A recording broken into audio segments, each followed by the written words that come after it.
Explore strange new worlds. Your mission? To seek out new life and the remnants of ancient civilizations that changed the galaxy's future by discovering the secrets of its past. I don't think they even know we are sentient, and we have spent hundreds of years hunting them to burn for fuel. Carbon-based life must seem something like a virus. Shit-fested. Explore 270 star systems and 800 planets with unique ecosystems. Open a channel to the alien vessel. Each race has a unique language, culture, and personality. With enough training, your communications officer can make you some powerful friends. It includes animated graphics of rotating planets, hyperspace travel, and more. Your science officer scans the planet's surface for environmental conditions, valuable minerals, and life forms. Full power to lasers. You're ambushed in hostile territory. Use diplomacy to buy time, or let your lasers and missiles do the talking. I didn't start any of the hostilities, okay? Boldly go where no game, where no man, where no one has gone before. The planet has been obliterated.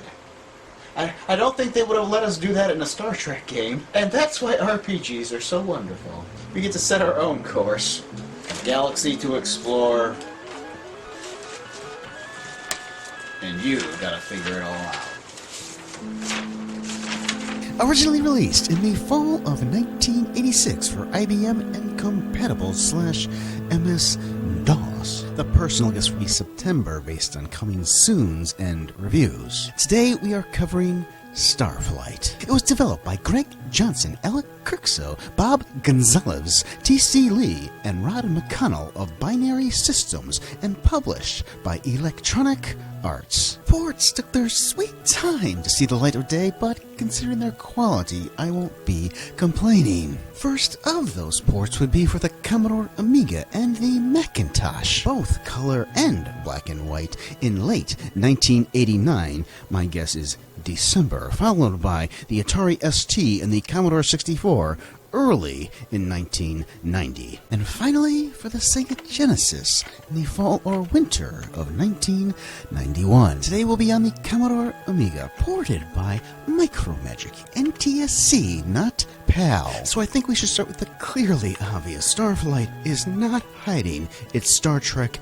influences. Be it from the box, direct quotes, in-game references to Tribbles, the Nomad space probe we fly in Interstellar spaceship, ISS, the evil Enterprise. Starflight is a labor of love for Star Trek. Arguably even going too far with the quotes in that this is not a parody, this is a serious game. If sued, they wouldn't have stood a chance. Yet, at the same time, it manages to stand on its own, perhaps unequaled by any official Star Trek game. We have rules in Star Trek, sometimes maybe followed on a whim, but rules. Unofficial can go places official never would. Let's take a look at the manual. Starport Central, Earth.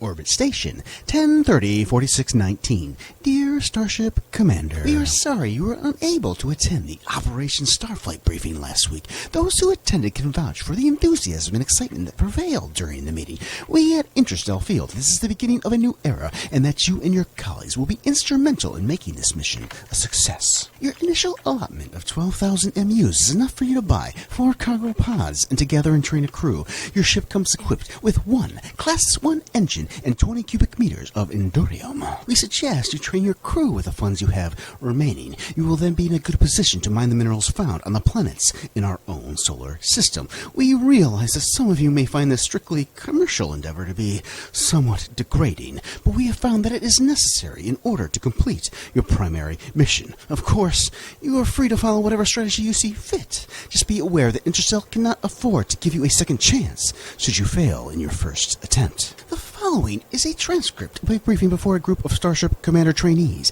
The briefing was chaired by Vice Director Vexi Potex and included a cross-representation of various races. Thank you for coming, everyone. Please be seated. You have all been carefully selected for your special skills and abilities and your aptitudes in the areas of diplomacy and exploration. We are counting on this driving force inherent in all of you to help answer the puzzles and riddles that have long plagued our scientists. While conducting research in the Southern Hot Zone 15 years ago, on the 16th day of the 10th month, 4604, a team of interstellar scientists found a deep shaft in the crust of the planet, leading to a vast and ancient underground network. Investigation revealed this to have been built by the first colonists of Earth. People, please, I assure you that this conclusion was reached only after many years of careful study. At this point, there is little room for doubt that Earth was, in fact, colonized by a group called Noah 2, and that this group came from a planet called Earth. There was an old empire and a great interstellar war. From what we have been able to piece together, it appears that during the final stages of the war, when the Empire was facing imminent defeat, an ambitious colonization project, Project Noah, was launched by an organization then known as the Institute. The reasons for the war, for Noah 2's failure to maintain their level of technology, and for the Empire's final fate, have not yet been determined.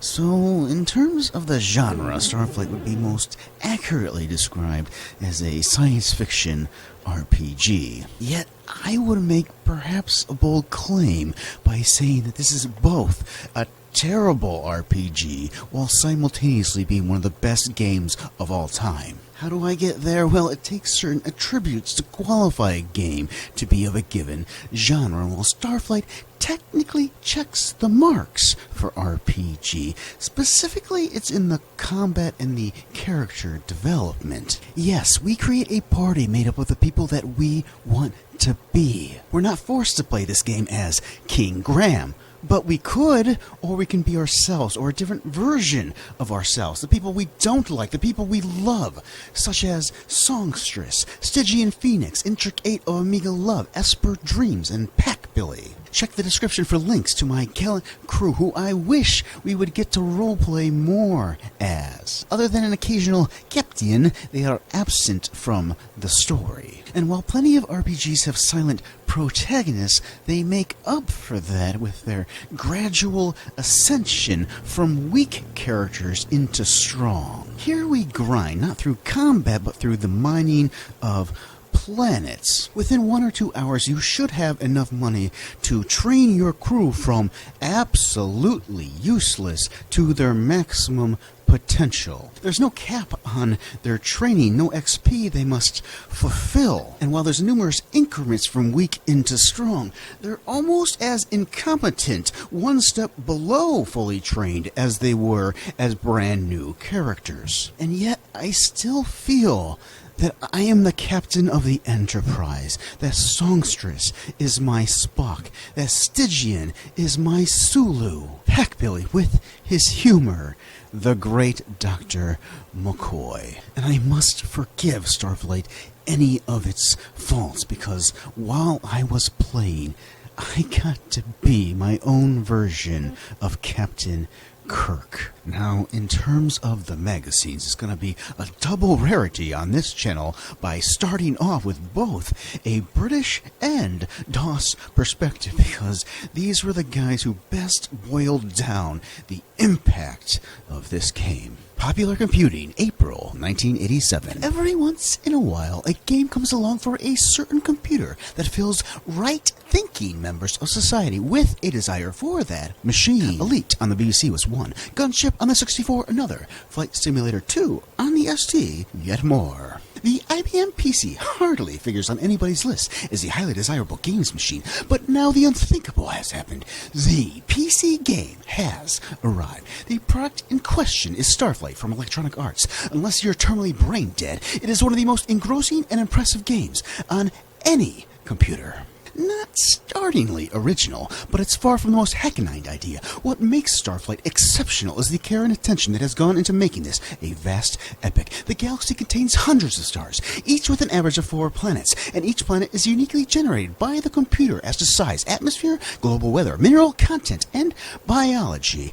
Not entirely accurate. Given that we're talking IBM PCs, you'll appreciate that the graphics are not astounding, and the sound effects rather poor. But given the limitations of the machine, the programmers have done an amazing job. But these problems pale into insignificance against the good points. Starflight puts an entire galaxy into your PC, and the intelligence, imagination, humor, and loving attention to detail combine to make this one of the truly great pieces of software. Peter Warlock, 5 out of 5 diamonds, I guess. £24, 95 pence, apparently published in Europe by Ariel Lastsoft, as EA did not yet have a physical presence there. That review being laced with the impact for the PC is why I started there. It wasn't the only one, but the others felt like they were being paid off by IBM or EA. Regardless of what the PC master race would like to believe, the PC was a laughingstock in terms of gaming. Perhaps they understand that the Amiga was better back then. Some of them don't. But in reality, the Commodore 64 was better. The Atari 800, the Apple II, all of the consoles. Alright, I take back the Apple II comment. That the PC survived the 1980s is purely about sales numbers having nothing to do with gaming capability. But people bought them anyway, and so certain games that show up first for any given system which propel them forward. Clearly, as we can see on every objective level, the Amiga version betters the DOS original. Although subjectively, and kind of a surprise coming from me, I have to give it heaps of credit for style. It's not here, as is often the case, that the DOS version is simply lesser than the Amiga, with fewer colors, worse sound, etc. Actually, the Amiga version doubles the resolution at 320 by 200. The original is using the Apple II high-res mode, 140 by 192. However, that is what makes it unique. It has style. I like it. It certainly has issues with the controls, with everything having to be picked up manually. It's sluggish. But regardless of the system, it's just a slow kind of game. I would actually recommend that if you've played one of the other versions, to come back to the original, because it's pretty cute. But also, if you've only ever played it on DOS, obviously check out the others. They also spoke of the randomly generated planets, which, while playing, I was actually tempted to believe was not true. And by merely restarting the game and going to the same planet, proved was not true. Now, the same planets on DOS are different to the Amiga, but restart them in DOS and they will be the same. So no, the magazine was wrong. Wikipedia is also wrong, but that's no surprise. Simplest thing ever to fact-check that one, but we're the only ones doing it. I feel the designers and or EA were intentionally being misleading so that the game might seem more impressive. There's over 800 planets. Nobody was going pixel by pixel and creating those maps. So they were originally procedurally generated. Full stop, save the game, and then they will be the same forever after. It's unfortunate that others are being unclear about that. And even if you limit the discussion to your single playthrough, I still ran into multiple deja vu type planets, so it's not as impressive as they would like you to believe. Although it's still impressive, just don't lie about it. The Fractals do an amazing job with the landing sequences. Many of them will be skipped because it's such a slow experience on all the versions, sped up here for your enjoyment. Nevertheless, I sat through plenty of them because some of these planets look amazing. Let us step into the odd delays for this port. Amiga World, July-August 86. featuring a picture from Greg Johnson, a self-taught artist who worked on this game, and saying Starflight should be released for the Amiga by Electronic Arts in late 86 or early 87. November, December of 88. Coming soon, January, February 1990. Other new space sims include Starflight, The Crystal, and Star Command, the science fiction scenario that opened up the IBM game market 2 years ago. Try 4 should look and feel even better on the Amiga, and maybe on the 64, depending on disk access time. Info finally receives and reviews the game in July of 1990. This issue delayed several months due to rebranding. A somewhat rare review from Mark Brown, co-owner of the magazine. Start with the Search the Galaxy theme of historic Star Trek games. Add some of the trading and exploration elements of Mule. Spice up the works with a snazzy storyline and some twists of its own, and you've got Starflight. Though the blocky graphics badly betray this game's 8-bit origins, Starflight is a highly playable game with lots of play detail. 4 out of 5 stars. Captain, we're picking up a distress signal. We've been forced to put it down. We will survive for as long as we can. I just hope you're not too. Captain's log. We have managed to set up a camp of sorts here, and have enough supplies to keep us alive for several months.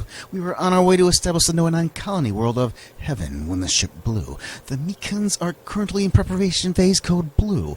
Our arrival would have initiated code Red, and we would have taken control of the Mekons. In my favorite RPGs, the story is not spoon-fed to us every step of the way, as opposed to an adventure game which is basically a movie with some puzzles. In real life, you don't open doors by playing Simon. The puzzle is life itself.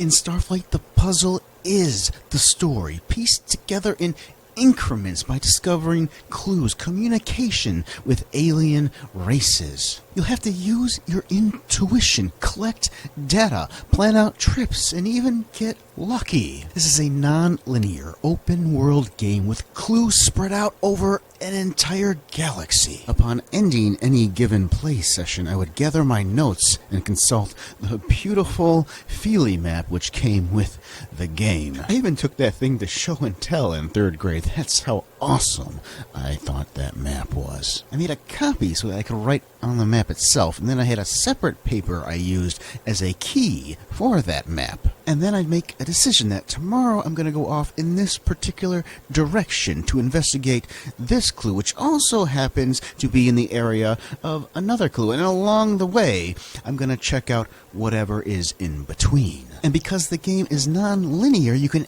accidentally yourself into many clues and items. I got the cloaking device fairly early on through exploring, but the actual clue which would have pointed me towards that, I didn't get that until much later. We're in space, the ultimate unknown, clueless to start, but we can figure it out. And that's what I love most about Starflight, the non-linear, clueless nature. I wish we could still have games like this, but apparently it's bad design to make a game for smart people. We have uncovered sufficient technical data to let us reconstruct some of the old Empire technology. The most significant area of this technology is focused on peculiar lumps of crystalline matter, which the Empire called Endorium. It was on this substance that their superphotonic technology was based. Fortunately, there was enough Endorium in the underground colony to allow us to experiment freely and actually construct a few prototype starships. Should you decide to participate in the exploration of the unknown, you will be given command of a ship and your choice of crew. One final note: you are not the first interstellar exploration group. The first, which consisted of 13 ships and 78 explorers, was dispatched 5 years ago. To date, only 2 of these ships have returned. Because each ship was carrying only enough fuel for a 1-year journey, we must assume that they are, well, that they will not be returning.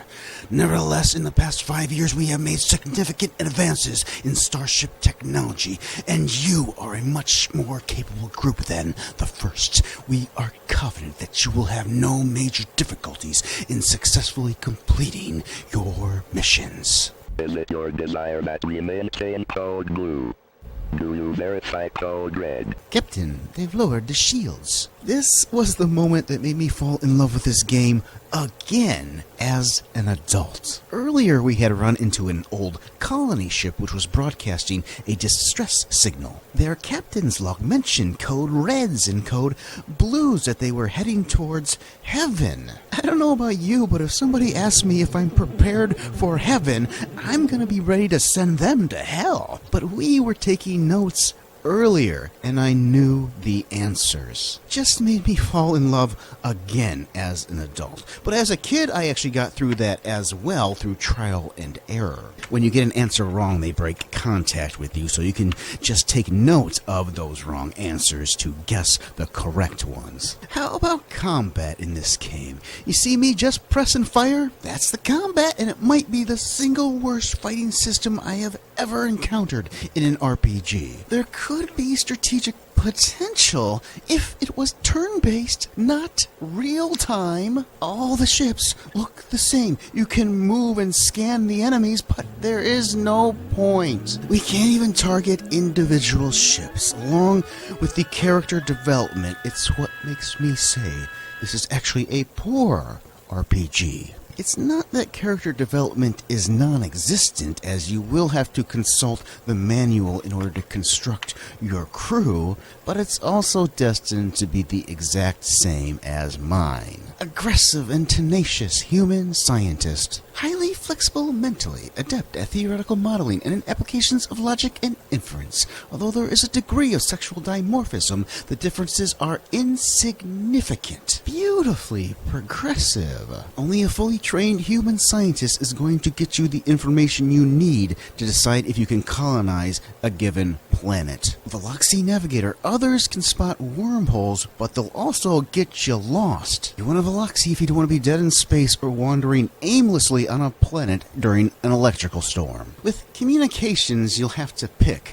either the manipulative reptilian bastards Thrin, who would have you genocide an entire race, or the only decent creatures in this entire game, perhaps humans included, the Aloan. If you don't have one of them, you'll be talking in degrees of gibberish to the aliens. Engineering, medicine, and captain don't really matter, although there is a preferred race for all of them, but in terms of the game itself, they're useless. Treating somebody with the doctor is no better than just letting time heal the wound itself. I hear an engineer can repair a ship if you have enough cobalt, aluminum, etc., but I don't know what that magic number is. It's not 10 cubic tons, and it's not 20 cubic tons, because I tried those. Useless character, just do it in Space Dock. More from Info, September 1990. Nolan Bushnell, founder of Atari and pioneer of the coin-op video game industry, has been named General Manager of the new Consumer Interactive Products Division of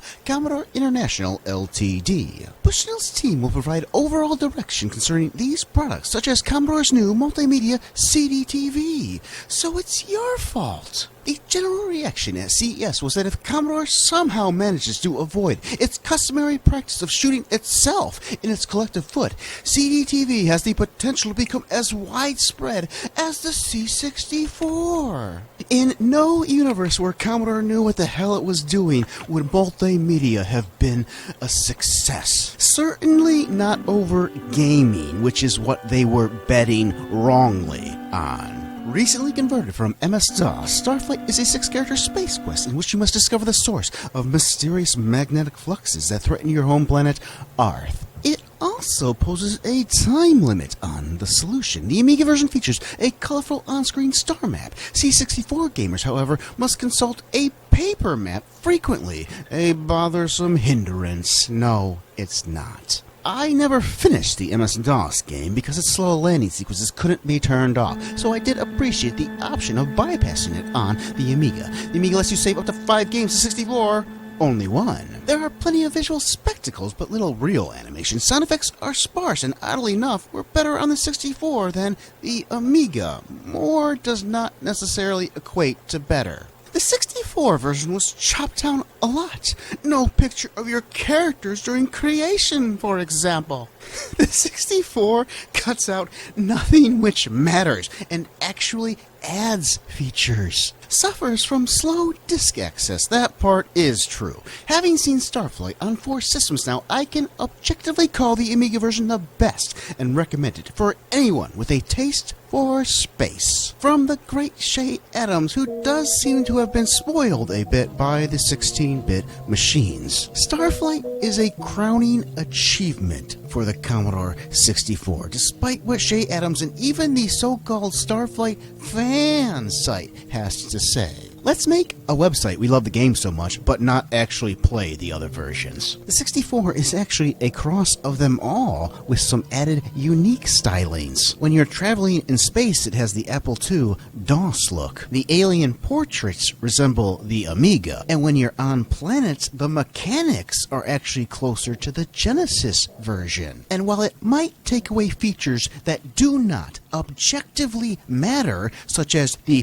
character creation silhouettes and the landing sequences, it replaces them with, at minimum, subjective improvements like the planet portraits. While fractals are technically impressive, pixel art is actually art. PlanetSide is even a bit more fun because creatures are always attacking you. And there's even quality of life improvements, such as automatically picking up debris after combat. It takes patience with the disk loading, but how about you brush up on your virtues and try it? With the Genesis, I'm sure there's some people who would say it's the best. I think it's subjective. As is often the case when a computer game goes to console, it becomes much more action-oriented. The Galaxy is scaled down quite a bit, but you'll also use more fuel, so it still works. The surfaces of the planets look amazing, but the portraits are much less colorful than the Amiga. And when it comes to the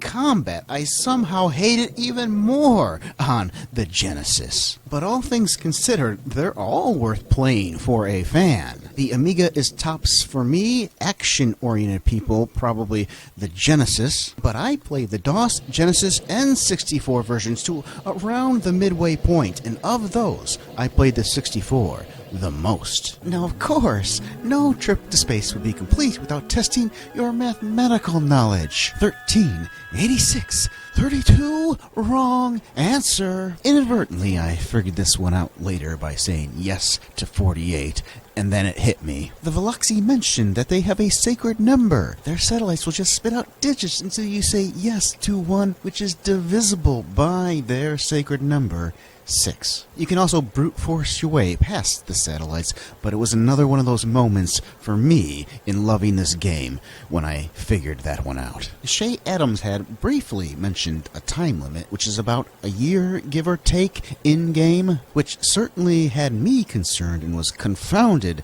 by the odd dating system. Sometimes there is an extra set of 2 digits. Right now, there's only 2. There's the extra set. What is 06.15-04 supposed to mean? First set, always the day. Second set right now is the month, but when there's 3 sets, it's the 3rd. Hour not currently shown. When there's 3 sets, it's the 2nd. As a kid, I ran out of time, and although that fear was with me during this playthrough, I finished with about 6 months remaining. It's one of those mechanics that you will never find a single soul praising. But I suppose it's what forces you to take the game seriously and not as a sandbox game, which is apparently what Wikipedia calls this an example of. All life being wiped from existence if you just play around is not what I would call a sandbox game. Quickly, we're going to flip through some computer gaming world. According to EA president Trip Hawkins, Starflight is the most ambitious outer space fantasy game ever designed.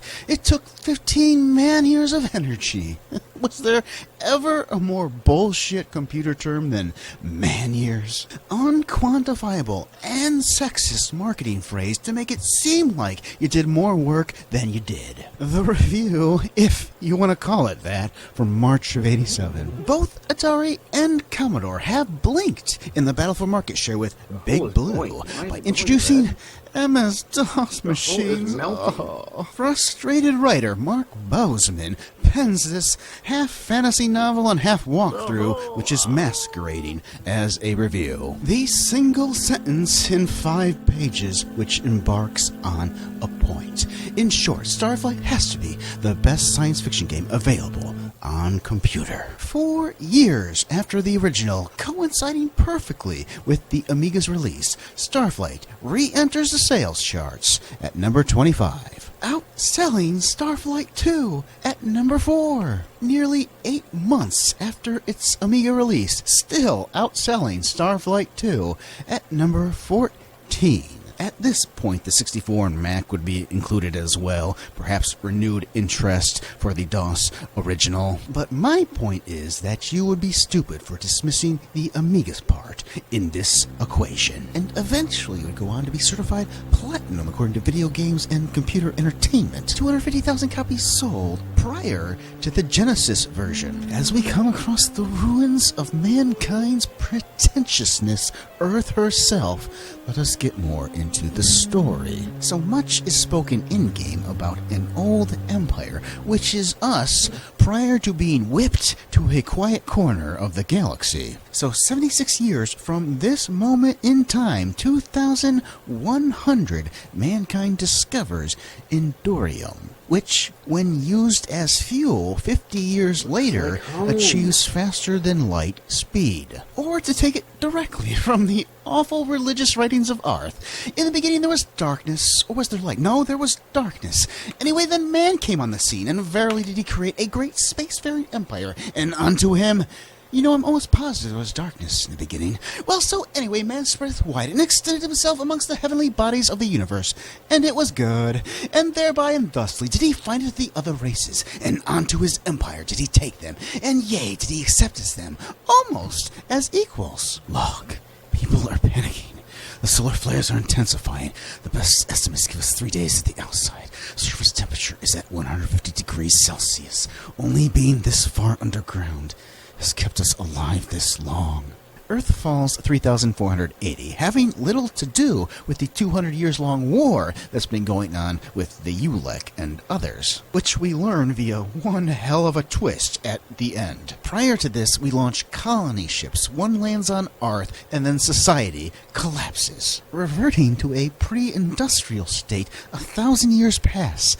But now we're back. I love when science fiction says we were actually smarter before we screwed it up. It happened during the Dark Ages. It might be happening now with the current war on science, a war on truth, because facts hurt some people's feelings. I appreciate this kind of a story arc, and along with us, the old empire, the ancients get mentioned throughout the game as well. They are assumed to be a technically superior race that had long died out. Spoilers. They're alive, and mankind, along with everybody else, are murdering them as we burn the ancients for fuel. They are Endorium, an intelligent race defending itself from the virus of carbon life caused stars to flare, and that is what killed Earth. And now they're back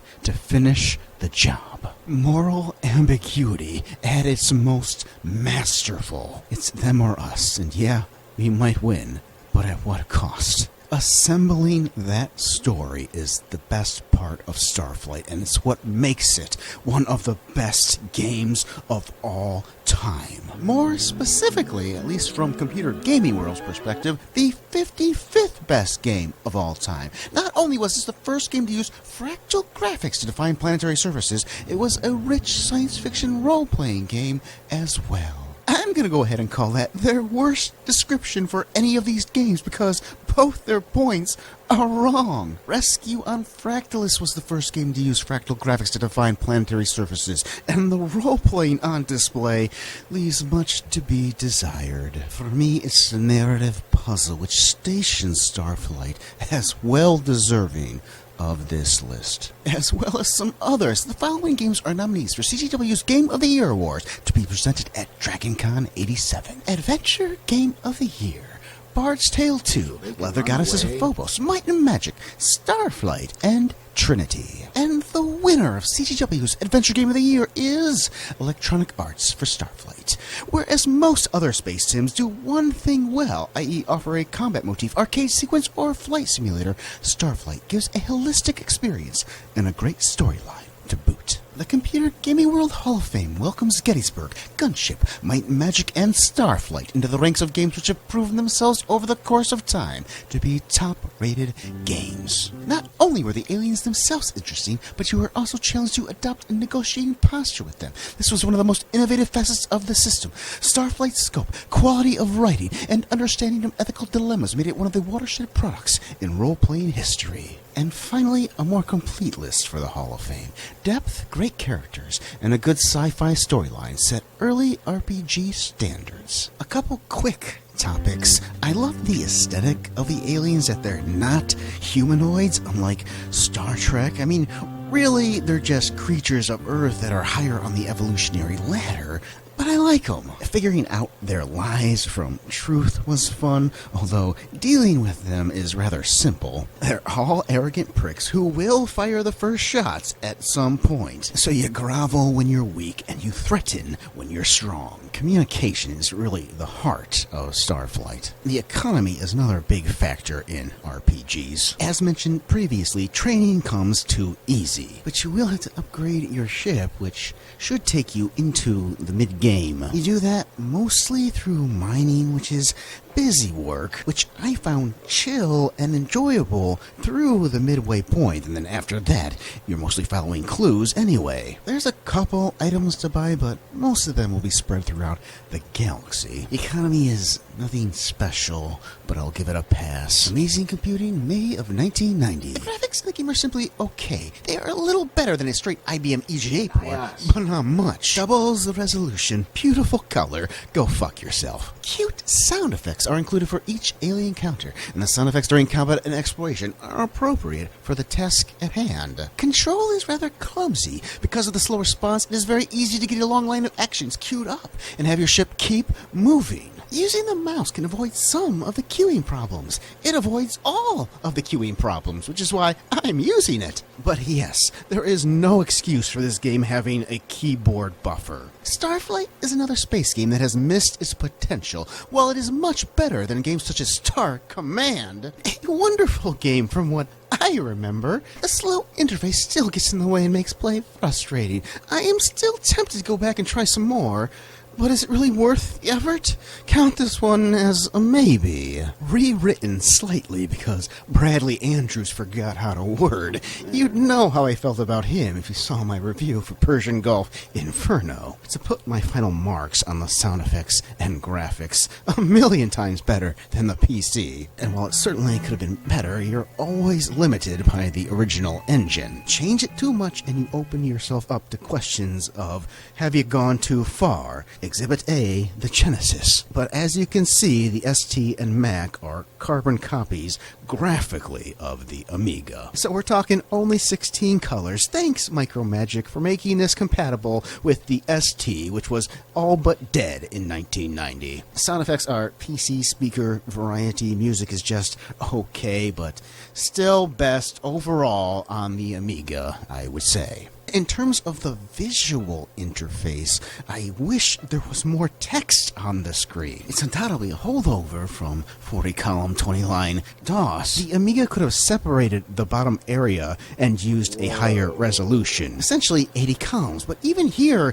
it could have been done because the Amiga uses graphics. Shrink the font so you can fit in more words. Time for a European lightning round. Starflight is a huge and somewhat complex game, kind of a cross between Bard's Tale, Jinxter, and Elite. It should become a classic sci-fi adventure quest. As with most games of this type, Starflight may not appeal to those who prefer good old non-cerebral Fast and Furious arcade play.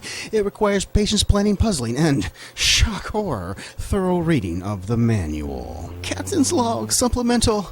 I am a terribly frustrated writer and will make it your problem throughout this entire review. 86%. Amiga Action.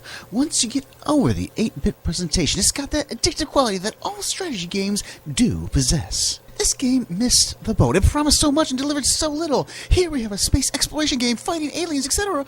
But do we get a 3D space battle? No! It's not that kind of game, dumbass. Although the combat does suck. Starflight is a very good game, and although the presentation tends to give the impression of an 8-bit conversion, it doesn't really matter. Correct. I can see it being a cultish type of game, and despite 2 out of 3 people liking it, overall, 64%. Amiga User International, the type of game that could get away with poor graphics, as the gameplay is excellent. Overall, a good story and a good challenge to the space adventurer, and yet, let's give it a 67%. Jesus. Hey, 84% for the 64. Its strategic elements are superb. A vast, complex universe. Gordon Houghton, Apple 2000. I'm not very impressed with this game. It's certainly not up to Electronic Arts' usual standard. If you don't mind cluttered screens, pour adherence to the capital.